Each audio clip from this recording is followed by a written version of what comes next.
We're on the road again, and today we're heading to a town called Moe. It's about 130 kilometres east of Melbourne.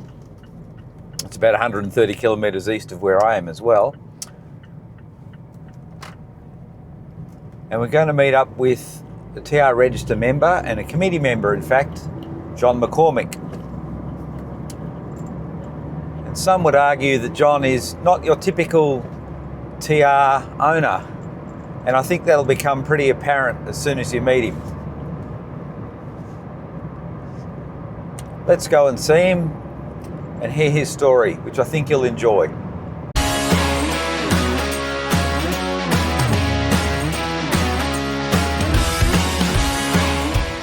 I've arrived at John McCormick's house in Moe. Good morning, John. How are you going? Morning, David. I'm well, thank you. That's great. John, I mentioned that you were not the typical TR owner, but in many regards you've got a much stronger history than most. Can you tell us about your history with TRs? Sure, David. Well, it really all began with the British Racing Green TR2 that you might be able to see behind us here. My dad bought that car in 1989 and I was 2 years old at the time, so it's fair to say that I can't really recall a time in my life without TRs being involved. I've got a lot of fond memories with that car, from learning to work on it with Dad, hanging around in the garage, going for drives together. I went to my first TR Register National Concours to Tumut in 1998. I ultimately learnt to drive in that car, and I drove it with P-plates on to the 2006 TR Register Concours in Bendigo. Also driving my 90-year-old granddad on his birthday, on his 90th birthday, driving the car to my wedding, and driving the car to my dad's funeral a few years ago. So a lot of memories tied to that car and tied to triumphs. I've been to, I think, 10 national concours over the years now. So also a lot of memories tied in with the TR Register. So it's fair to say that TRs are a pretty big part of my life. And what influence did your dad have over your love of triumphs? Yeah, look, Dad was someone you'd describe as a true petrol head. He owned many makes and models over his life, from everything from a 1928 Hupmobile to a 1991 Bentley Mulsanne. But the little TR2 was probably the one that endeared itself to him the most. He had it for the longest period of time. And I guess his love of TRs really rubbed off on me. He bought a 1960 TR3A to restore in his retirement. So he was a real TR man, and that really, I guess, rubbed off. When did you realise your passion for triumphs? Look, I think it probably wasn't a single moment as such. It probably just was a natural progression. When I was a little tacker, I just enjoyed mucking around them because that's what Dad was doing, so I was just by his side. But then I got more involved, as I got more mechanical knowledge and more aptitude, I guess, I became more useful to help work on the car and help service it. And then, of course, when I got my licence and I could drive the thing for myself, that sort of sped things up a little as well. So, but I guess you could say even more recently, I've, a bit like Dad, owned many makes and models of cars, but more recently acquiring this TR2 as my own car, if you like. I've still got Dad's car, of course, but acquiring this car as my own probably solidifies the fact that I'm fully brainwashed into the TR story now. Even though you personally didn't restore this car, what's it like being the custodian of such a fantastic TR2 Long Door? Yeah, I really like the term custodian with these cars, David. I think we are just custodians of the cars for a period of their life, and they'll outlast all of us. And a car with such a good history such as this, I am really thrilled to be a part of its journey, I guess. And I do feel an obligation to keep it on the road and maintain it in the terrific condition that it is currently. And obviously continue to show it the same level of love and care that the previous owners have shown it. So yeah, just it's nice to be a part of the history of this little car. So like all good TR owners, you've got more than one. Mates of mine reckon they're off-road vehicles and you need 2 at least to keep yourself on the road. Tell us a story about this car. So this is also a 1954 TR2, and Dad purchased this car. This is what sparked my love of Triumphs. He purchased this car in 1989 when I was 2 years old, and he rebuilt it shortly afterwards. He's got many fond stories with this, I think one of which was prior to the restoration when he was awarded a bottle of champagne at his first register concourse for worst car. So it's always been a bit of a roughie, but we love it all the same. It's been progressively improved over the years of ownership in our family, and probably longer than I'd care to admit now, but I made the decision to pull it back off the road. It was just getting a little tired. The engine was getting a little tired and down on power, and the clutch had just about reached the end of its life. So I made the decision to pull it off the road, certainly not to restore it. As you can see, I'm not going to repaint it or anything like that, but it did need a little bit of a tidy up. And as these things tend to do, the project grew and grew. I had the engine bay sandblasted, which revealed some previously poorly repaired sections. So I've had those addressed. It's obviously been painted again just now in the engine bay. And I've got a rebuilt motor and gearbox to go back into the car. So it won't be restored. It'll still be a little roughy that it always has been. But that's part of the endearing nature of this car. I think it's a usable car. It's like an old pair of boots that are comfy to wear. You know, you get in and take it for a drive, and you don't have to be overly precious. It's got stone chips and marks everywhere, but it's a hell of a lot of fun to drive. And it'll just continue to stay in a similar sort of guise as many register members may have seen it over the years. I think Hunter Valley might have been its debut after the rebuild, which might have been 1991 possibly, but I'll continue on with the sort of racing livery, and it'll look the way it always did in Dad's ownership. Now we're in your garage at home, John, which is pretty special in itself. It's really nicely set up. Thanks, Dave. You've got a workshop as well. What's going on down there? Yeah, look, the workshop's something that's been also similar to the car in the family for quite a long time. For those that did know Dad, they might remember him and his good friend Bruce Spunner. They used to attend a lot of the concours in the 90s in the TR2 behind us there. They jointly owned a workshop here in Maui, which was really just a space for them to muck around with their hobby cars and store all of their trinkets that didn't fit into garages at home. So when Dad passed, I actually spoke to Bruce about whether he'd be receptive to selling his share, which he was. He was looking to sort of downsize things and make his life a bit simpler. So I now own the workshop here in Maui. It's only about 5 minutes away, so it's still nice and convenient. It offers me a bit more space than I've got here. I'm a bit limited on a town block here, and I've got room for it to have things like a hoist there, which is, obviously super convenient in maintaining and caring for these cars. So it's not quite as neat as this. I certainly wouldn't want to film here or film that down there, but it's a good space to have. And look, it was a good meeting place for Dad and his mates as well. There are always people coming and going, car guys, and lots of interesting cars coming and going from that space. So it's nice to be able to still have that in my life and go down there and work on the cars. And, I remember being a little tacker down there and helping work on these cars. So it's nice to still have that convenience, I guess. John, when I was growing up in this town in the 1970s, the coolest car going in this town was a candy apple red XY GT Falcon 351 cubic inch V8, and it was unbelievable. The whole town rattled when he drove up and down the main street.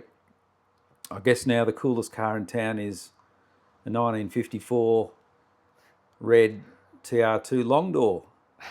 So how do the locals respond to you when they see your car driving around town?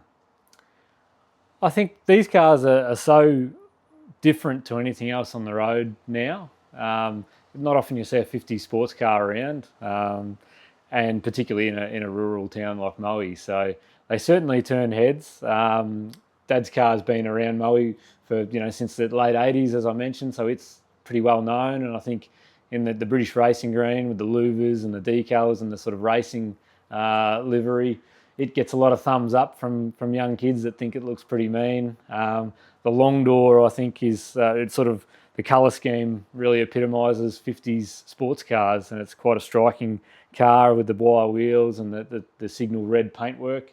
So it brings a lot of joy to people. You get a lot of smiles and a lot of attention, and certainly not the reason I own the cars, but it is nice to when you see that sort of that's giving people a bit of a smile, and they're getting enjoyment from seeing it out on the road. So it's yeah, it is something I enjoy. Thanks, John, for sharing your amazing history with TRs. How about we go for a drive? Sounds good, David. Let's go.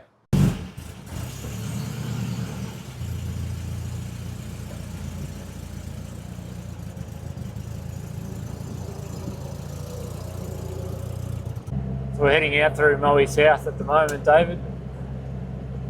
Beautiful winding roads, fairly low speed, but great scenic roads to enjoy in a car like this. It's got a great sound, this car.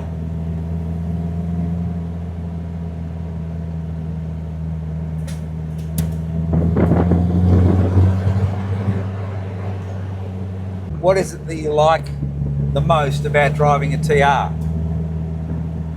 I think it's just that they're so far removed from anything that you drive normally, David. So I drive a Toyota Hilux day to day. When I'm driving the Triumph, you know, you're not listening to a podcast or Spotify. You don't have adaptive cruise control on. And I think in today's world of connectivity, it's hard to escape a mobile phone with notifications for email and text messages. And all of that goes out the window when you're driving a Triumph, and you just focus on driving the car and enjoying the journey. I think it gives you great freedom and separation from today's world, and I really enjoy that aspect of it. I guess to quote my dad, David, he used to often say that you can't get in the TR and go for a drive and not come back with a smile on your face, and I think it's just so true. They're just such a fun car to drive. You forget about all else and you just focus on the fun you're having and enjoying the car, and you come back with a smile on your face every time.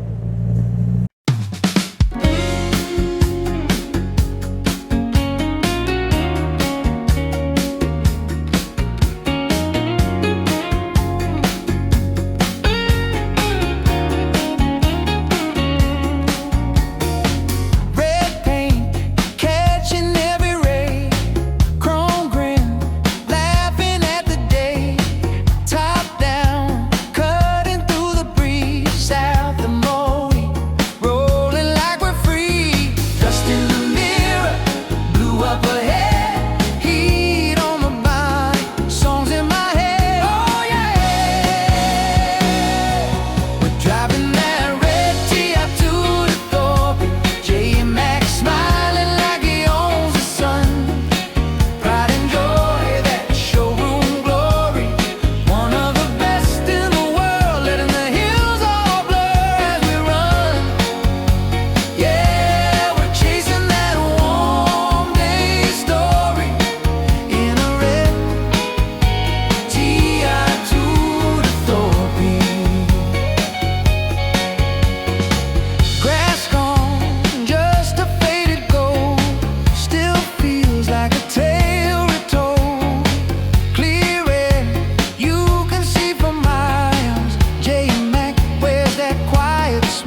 Thanks, John. That was a wonderful drive. No worries, David. I don't think I've been on that road for 50 years, if at all. I can't good. remember it, but it was a lovely drive. Yep. So thank you very much. Beautiful day for it. Oh, a lovely day. So what are you hoping to pass on to future TR enthusiasts? It's a good question. It's one that I've been asked previously as, I guess, a younger member of the TR register. And it's certainly at the forefront of TR register discussions in terms of where the next wave of enthusiasts is going to come from and who are going to be the next custodians for these cars. And I think it's a really tricky question, to be honest. I use myself as an example. If it hadn't been for Dad being interested in Triumphs, if he had been interested in, say, old Holdens, I imagine I'd probably be interested in old Holdens rather than Triumphs. So I think growing up with that connection, you get that natural interest in the cars. If you don't have that, it's a little bit harder to cultivate, I guess. I think probably things like we're exploring as a club that you're doing here today, utilising platforms such as YouTube to try and get connected and reach out are a good idea. And using the cars, I think getting the cars out and making them part of your everyday life, taking them for coffee, taking them out for breakfast and getting them out and about, it's free promotion for the vehicles. And I think, that's also a really positive way of kind of spreading the message for potential new enthusiasts. I guess one thing I will say that I notice a little is that stuff these days, a lot of technology items that we use are fairly, there's a monotony to them. There's a sameness about them. And I think people my age are starting to show an interest in getting involved in older technologies because they provide a point of difference to what they're used to using on a day-to-day basis. Be it, say, records, for example. I think vinyl, people probably wouldn't have imagined that vinyl would still be in vogue today. Not at all. We were happy to get rid of it. Yeah, exactly. Yeah, yet it's sort of come back.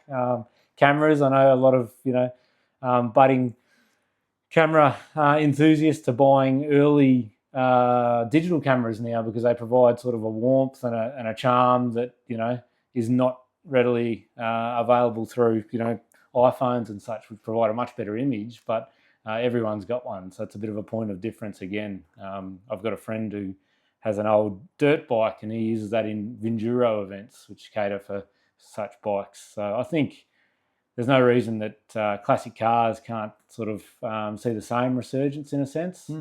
They provide a point of difference. They're so far removed from anything modern that modern brands provide today. They provide a simplicity, I guess, and a true motoring sort of experience that you can't get from a modern car. They're very rewarding to own and to work on. So hopefully, we can pass that on and cultivate, the next generation of classic car enthusiasts.